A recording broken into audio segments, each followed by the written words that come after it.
आज भी कैंपस को खुलवाने के लिए, फुल फ्लेज खुलवाने के लिए एबीवीपी पिछले 40 दिनों से सत्याग्रह पर बैठी हुई है। तो अभी अगर देखें तो छात्रों के मुद्दों को उठाना, उनके लिए काम करना और समाधान तक उसे पहुंचाना, वो एकमात्र छात्र संगठन अगर कोई करने वाला है तो वो एबीवीपी है।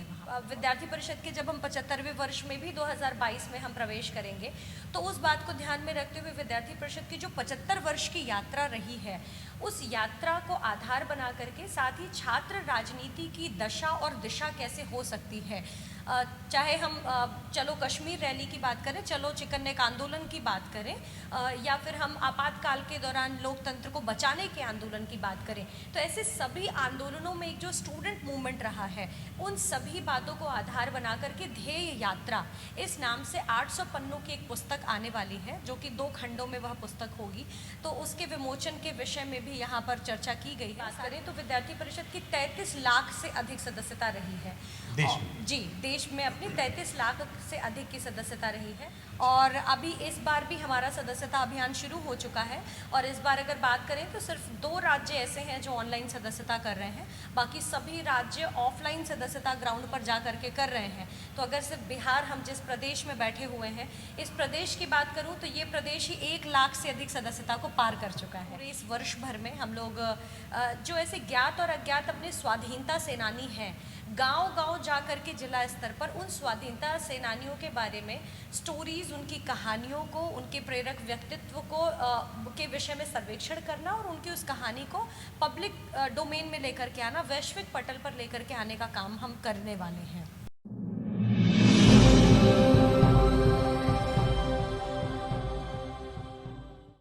अखिल भारतीय विद्यार्थी परिषद की राष्ट्रीय महामंत्री निधि त्रिपाठी जी हैं।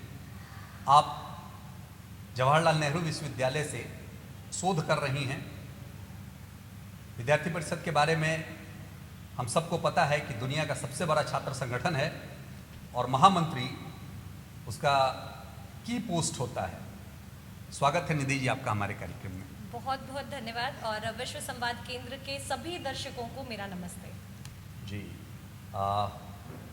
पटना में इस बार पहली बार केंद्रीय कार्य समिति की बैठक हो रही है जी। तो कुछ विशेष इसका हेतु है या इसी तरह रूटीन में? विद्यार्थी परिषद की वैसे वर्ष में बैठक केंद्रीय कार्य समिति की होती रहती है। इस वर्ष जो अपनी बैठक है उसमें कुछ विशेष मुद्दों पर चर्चा हुई, जैसे कि इस बार अभी हम स्वाधीनता के 75वें वर्ष में प्रवेश कर चुके हैं, तो उस विषय को बहुत ध्यान में रखते हुए स्वाधीनता का अमृत महोत्सव हम किस तरीके से मनाएंगे, इस अमृत महोत्सव का एक आगाज़ हमने बहुत उत्साह के साथ में किया। 15 अगस्त 2021 को हम लोगों ने, विद्यार्थी परिषद के कार्यकर्ताओं ने पूरे देश भर में 1,09,635 स्थानों पर ध्वजारोहण किया, और गांव में, बस्तियों में रहने वाले ऐसे किसान, सब्जी का ठेला लगाने वाले, दूध बेचने वाले या फिर ट्रांसजेंडर जो लोग थे, उनके माध्यम से या फिर सफाई कर्मचारियों के माध्यम से हम लोगों ने ध्वजारोहण कराया। तो बेसिकली उन लोगों को ध्वजारोहण करने का अवसर दिया जिन्हें शायद कभी अवसर नहीं मिल पाता है। तो ऐसे ही आगे आने वाले पूरे इस वर्ष भर में हम लोग जो ऐसे ज्ञात और अज्ञात अपने स्वाधीनता सेनानी हैं, गांव-गांव जा कर के जिला स्तर पर उन स्वाधीनता सेनानियों के बारे में स्टोरीज, उनकी कहानियों को, उनके प्रेरक व्यक्तित्व को के विषय में सर्वेक्षण करना और उनकी उस कहानी को पब्लिक डोमेन में लेकर के आना, वैश्विक पटल पर लेकर के आने का काम हम करने वाले हैं। जी, इसके अलावा किसी मुद्दे पे चर्चा हुई आज़ादी के अमृत महोत्सव के अलावा? आज़ादी के अमृत महोत्सव के अलावा आगे आने वाले वर्ष में विद्यार्थी परिषद का भी अधिवेशन भी दिसंबर माह में होने वाला है, जबलपुर में 24 से 26 दिसंबर को। तो उसके विषय में भी अपनी चर्चा की गई है। उसमें प्राध्यापक यशवंतराव केलकर युवा पुरस्कार दिया जाता है। जो ऐसे प्रेरणादायी व्यक्तित्व वाले युवा हैं उनको 1 लाख रुपए की धनराशि और उसके साथ सर्टिफिकेट ऐसे प्रदान किया जाता है। तो ऐसे युवा कौन से हो सकते हैं, उनके लिए भी आह्वान किया गया है यहाँ पर। साथ ही साथ में अभी विद्यार्थी परिषद के जब हम 75वें वर्ष में भी 2022 में हम प्रवेश करेंगे, तो उस बात को ध्यान में रखते हुए विद्यार्थी परिषद की जो 75 वर्ष की यात्रा रही है, उस यात्रा को आधार बना करके साथ ही छात्र राजनीति की दशा और दिशा कैसे हो सकती है, चाहे हम चलो कश्मीर रैली की बात करें, चलो चिकन नेक आंदोलन की बात करें, या फिर हम आपातकाल के दौरान लोकतंत्र को बचाने के आंदोलन की बात करें, तो ऐसे सभी आंदोलनों में एक जो स्टूडेंट मूवमेंट रहा है, उन सभी बातों को आधार बना करके ध्येय यात्रा इस नाम से 800 पन्नों की एक पुस्तक आने वाली है, जो कि 2 खंडों में वह पुस्तक होगी। तो उसके विमोचन के विषय में भी यहाँ पर चर्चा की गई है। साथ ही आगे आने वाले जो वर्ष भर के बहुत सारे अभियान होंगे, आंदोलन होंगे, कैंपसेस को खुलवाने के लिए क्या रणनीति बननी चाहिए, उन सभी विषयों पर 2 दिवसीय बैठक में चर्चा हुई है। ध्येय यात्रा कब तक पब्लिश हो जाएगी? ध्येय यात्रा का अनुमान जहाँ तक है अप्रैल तक, अभी जो एक हम अनुमान लगा सकते हैं 2022 अप्रैल तक में। अभी एक तिथि बता पाना थोड़ा मुश्किल होगा, बट अप्रोक्सीमेटली टेंटेटिव जो डेट है वो अप्रैल तक में हमारे हाथ में पुस्तक आ जाएगी। 2 खंड में अपनी पुस्तक होगी वो। अच्छा, ये केंद्रीय कार्य समिति और केंद्रीय कार्यकारिणी बहुत लोगों को भ्रम है, ये क्या है? राष्ट्रीय कार्यकारिणी होती है अपनी, और एक केंद्रीय कार्य समिति होती है। राष्ट्रीय कार्यकारिणी जो है उसकी जो संख्या है वो लगभग 400 से अधिक संख्या होती है, और जो हमारी केंद्रीय कार्य समिति की संख्या होती है वो लगभग 72 से 80 के बीच में अपनी ये संख्या होती है। तो केंद्रीय कार्य समिति जो है वो अपना छोटी बॉडी होती है थोड़ी निर्णय लेने की। राष्ट्रीय कार्यकारी परिषद जो होती है वो हमारे ईयर को शुरू करने और ईयर को क्लोज करने का काम होता है वहाँ पर। अच्छा। जो हम वर्ष भर के हमारा डेटा होता है, जो वैश्विक डाटा माफ़ी चाहती हूँ, जो हमारा वार्षिक डाटा होता है, वो डाटा हम क्लोज करते हैं अपनी राष्ट्रीय कार्यकारी परिषद की बैठक में। राष्ट्रीय कार्यकारी परिषद की बैठक में संख्या अधिक होती है, छात्रों का प्रतिनिधित्व ज़्यादा होता है, सहभागिता ज़्यादा होती है। उसमें हम प्रस्ताव आदि भी अपने पारित करते हैं, और उन प्रस्तावों को पारित करने के पश्चात में वहाँ से निकल करके बाद में उसका क्रियान्वयन कराने के लिए राज्य स्तर और केंद्रीय स्तर पर जा करके हम उसके लिए प्रयास करते हैं। ऐसे केंद्रीय कार्य समिति में कोई ऐसे प्रस्ताव पारित करने की योजना नहीं होती है, परंतु हम यहाँ पर निर्णय लेने की दिशा में गति किधर हमारी आगे बढ़नी चाहिए, ऐसे हम इस बैठक में यहाँ पर निर्णय लेते हैं। साल में 2 बार केंद्रीय कार्यकारिणी की बैठक होती है। वैसे अगर कहें तो फुल फ्लेज अपनी 2 बार होती है, और ऐसे कहें तो एक बार राष्ट्रीय कार्यकारी परिषद बैठक जो हमारी होती है उसके 1 दिन पहले, और साथ ही राष्ट्रीय अधिवेशन के 1 दिन पहले। तो अगर ऐसे बोले तो 4 बार, पर फुल फ्लेज में बोले तो 2 बार होती है जी। अच्छा, ये हायरार्की क्या है विद्यार्थी परिषद का? विद्यार्थी तो दर्शक जानना चाहेंगे जी कि विद्यार्थी परिषद का कोई सदस्य बनता है और केंद्रीय कार्यकारिणी तक जी इसमें कैसे कौन कौन से स्टेप्स जी। और आओ। बिल्कुल, विद्यार्थी परिषद के अंदर राष्ट्रीय अध्यक्ष, राष्ट्रीय उपाध्यक्ष, राष्ट्रीय महामंत्री एवं राष्ट्रीय मंत्री, ये दायित्व होते हैं। और उसके बाद में फिर हम प्रांत स्तर पर आते हैं तो प्रांत अध्यक्ष, प्रांत उपाध्यक्ष, प्रांत मंत्री, प्रांत सह मंत्री। उसके अलावा में अपने आयाम भी बहुत सारे हैं विद्यार्थी परिषद के, गतिविधियां भी बहुत सारी हैं, तो उनके भी दायित्व दिए जाते हैं। फिर उसके बाद में जिला स्तर तक के अपने मंत्री होते हैं, फिर उसके बाद में नगर स्तर तक के नगर अध्यक्ष, नगर मंत्री होते हैं। संगठनात्मक दृष्टि से देखें तो अपने राष्ट्रीय संगठन मंत्री, राष्ट्रीय सह संगठन मंत्री, फिर क्षेत्रीय संगठन मंत्री, क्षेत्रीय सह संगठन मंत्री, फिर प्रांत के संगठन मंत्री, प्रांत सह संगठन मंत्री, विभाग संगठन मंत्री, जिला संगठन मंत्री, ऐसे करके अपना एक पूरा स्ट्रक्चर होता है। विश्वविद्यालय के अलग से विश्वविद्यालय में भी जो अपने विस्तारक, बेसिकली विद्यार्थी परिषद में कुछ विस्तारकों की भी योजना होती है, तो वो विस्तारक ऐसे जिला स्तर पर जा कर के काम करते हैं। महाविद्यालयों में नगर स्तर की जो अपनी इकाई बनती है, फिर महाविद्यालय स्तर तक की अपनी इकाई बनती है, विश्वविद्यालयों में इकाई बनती है, तो वहाँ पर बेसिकली काम होता है अपना। अच्छा, अभी विद्यार्थी परिषद का कुल सदस्य संख्या कितनी? विद्यार्थी परिषद की जो कोरोना काल से जस्ट 1 वर्ष पहले की बात करें तो विद्यार्थी परिषद की 33 लाख से अधिक सदस्यता रही है देश में। जी, देश में अपनी 33 लाख से अधिक की सदस्यता रही है। गत वर्ष अपनी ऑनलाइन ही हमने सदस्यता की थी, हम ग्राउंड पर कोरोना के कारण नहीं उतर पाए थे, तो हमारी जो सदस्यता थी वो 10 लाख थी। और अभी इस बार भी हमारा सदस्यता अभियान शुरू हो चुका है, और इस बार अगर बात करें तो सिर्फ 2 राज्य ऐसे हैं जो ऑनलाइन सदस्यता कर रहे हैं, बाकी सभी राज्य ऑफलाइन सदस्यता ग्राउंड पर जा करके कर रहे हैं। तो अगर सिर्फ बिहार, हम जिस प्रदेश में बैठे हुए हैं, इस प्रदेश की बात करूं तो ये प्रदेश ही 1 लाख से अधिक सदस्यता को पार कर चुका है। तो ये इस बात का प्रमाण भी है कि युवाओं में क्रेज़ है ABVP को ज्वाइन करने के लिए। तो ABVP को बहुत उत्साह के साथ में युवा ज्वाइन कर रहे हैं, और मैं उम्मीद करती हूँ कि जब हमने 33 लाख की सदस्यता का वो अपना ही रिकॉर्ड तोड़ा था, क्योंकि अन्य किसी छात्र संगठन की इतनी बड़ी सदस्यता अभी तक नहीं हुई है, तो मैं उम्मीद करती हूँ कि 2021 की जो हमारी सदस्यता है वो विद्यार्थी परिषद के अपने ही पुराने रिकॉर्ड को तोड़ेगी और 33 लाख को क्रॉस करेगी, ऐसी मेरी उम्मीद है। विद्यार्थी परिषद की जब चर्चा चलती है तो एक विश्वविद्यालय, कुछ विश्वविद्यालयों के नाम उसके साथ ही चलते हैं, जिसमें जवाहरलाल नेहरू विश्वविद्यालय है, जादवपुर विश्वविद्यालय है। आप जवाहरलाल नेहरू विश्वविद्यालय से जुड़ी रही हैं, वहाँ शोध भी कर रही हैं, वहाँ विद्यार्थी परिषद की क्या स्थिति है? विद्यार्थी परिषद अभी जवाहरलाल नेहरू विश्वविद्यालय में बहुत ही स्ट्रॉन्ग रूप में अगर देखें तो भर करके सामने आया है।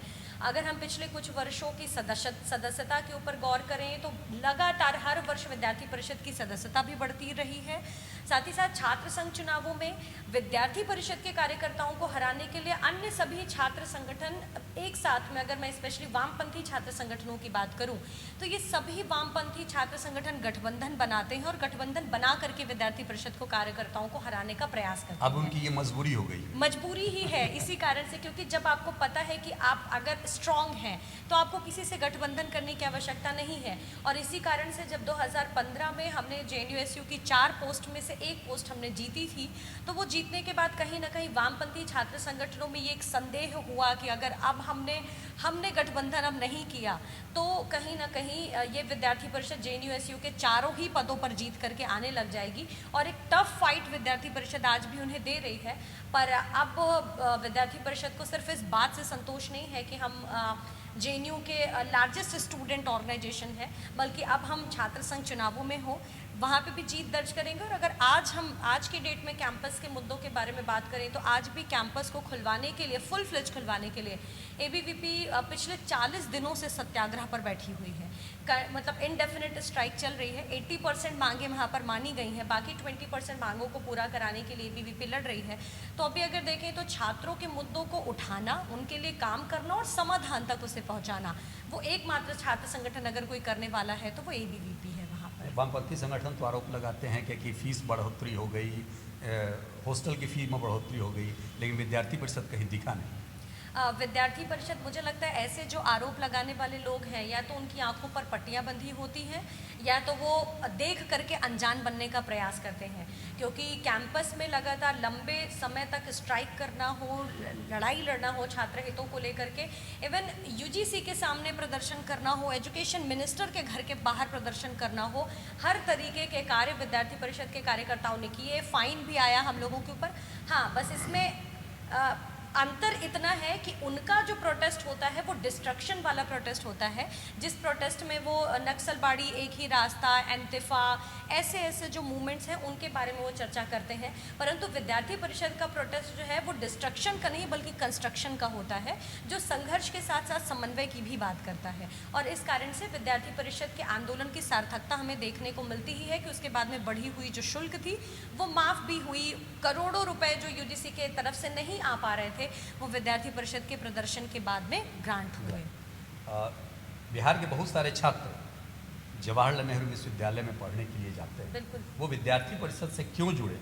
आप विद्यार्थी परिषद ये क्योंकि विद्यार्थी परिषद एक ऐसा छात्र संगठन है जो सिर्फ, मैंने पूर्व में कहा कि जो सिर्फ ढपली बजा करके आपको गलत दिशा में लेकर के ही नहीं जाएगा, बल्कि कंस्ट्रक्टिव अप्रोच के साथ में कैसे आप अपने शिक्षा के साथ साथ में समाज के लिए काम कर पाएं, उस दिशा में भी ध्यान देगा।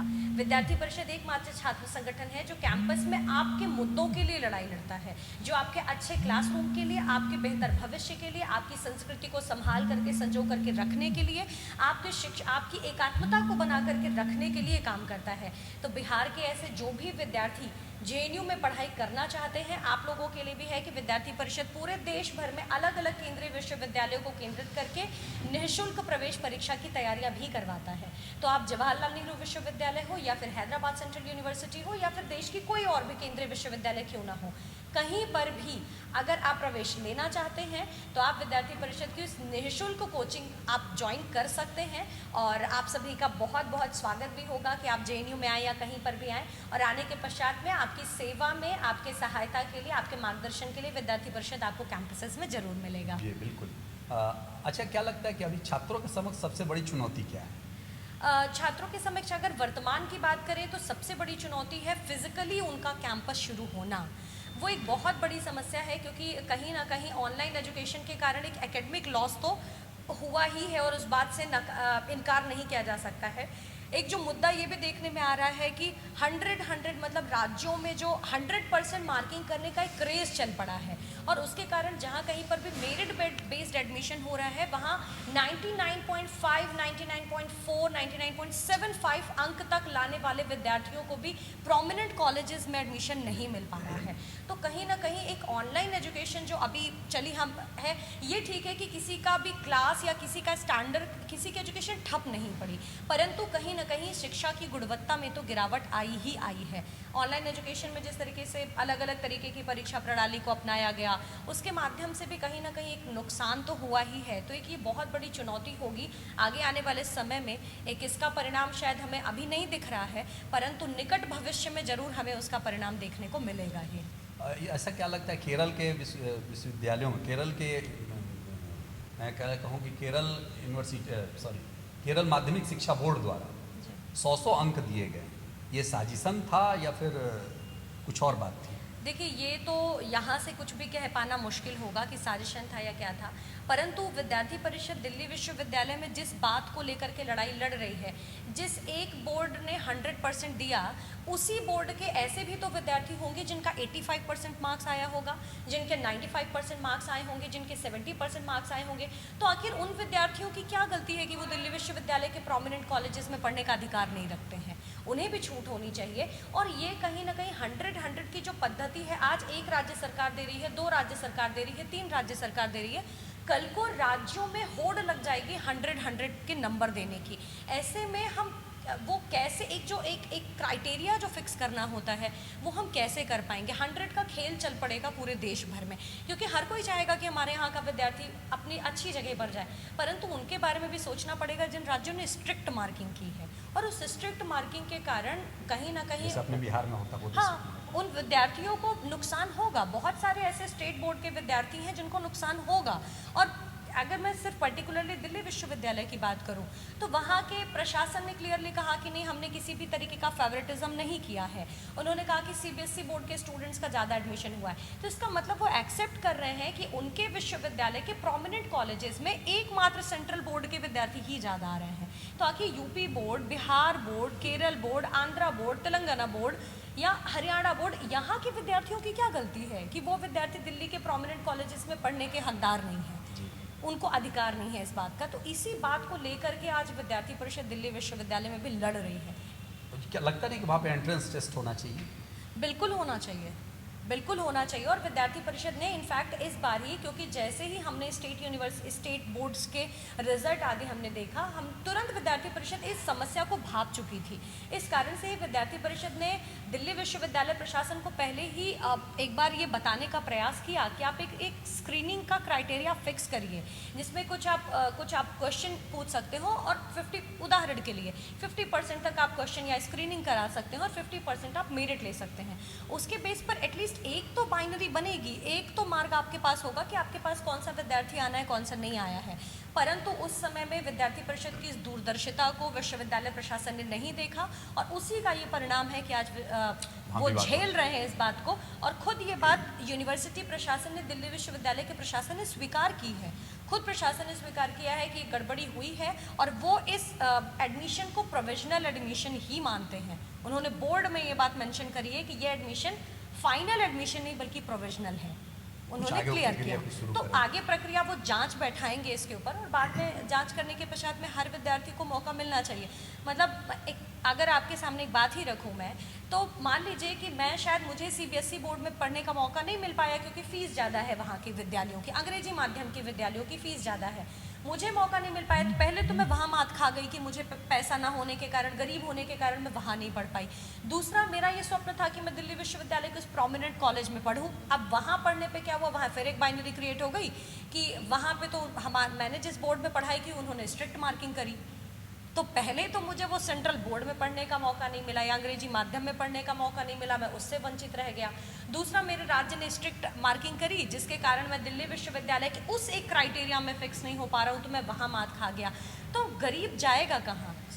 गरीब के पास तो कोई ऑप्शन ही नहीं बचेगा, तो वो फिर वही फिर क्या होता है, इस तरीके से जो युवाओं के मध्य में प्रतिभा है उस प्रतिभा को हम उचित प्लेटफॉर्म नहीं दे पा रहे हैं। जो योग्य विद्यार्थी है वो उस योग्य विद्यार्थी को हम वो उचित प्लेटफॉर्म नहीं दे पा रहे। इससे प्रतिभाओं का मतलब होता है ना भ्रूण हत्या जिसको हम कह देते हैं, कुंठित होती है प्रतिभा और हत्या होती है ऐसे में प्रतिभाओं की। बिल्कुल, तो इस कारण से जरूरी है कि ऐसे गरीब तबके के, ऐसे किसान मजदूर के जो बच्चे हैं उनको भी ऐसे प्रोमिनेंट कॉलेजेस में पढ़ने का अवसर दिया जाए, और उन्हीं के हक की लड़ाई आज विद्यार्थी परिषद लड़ रही है। जी बिल्कुल।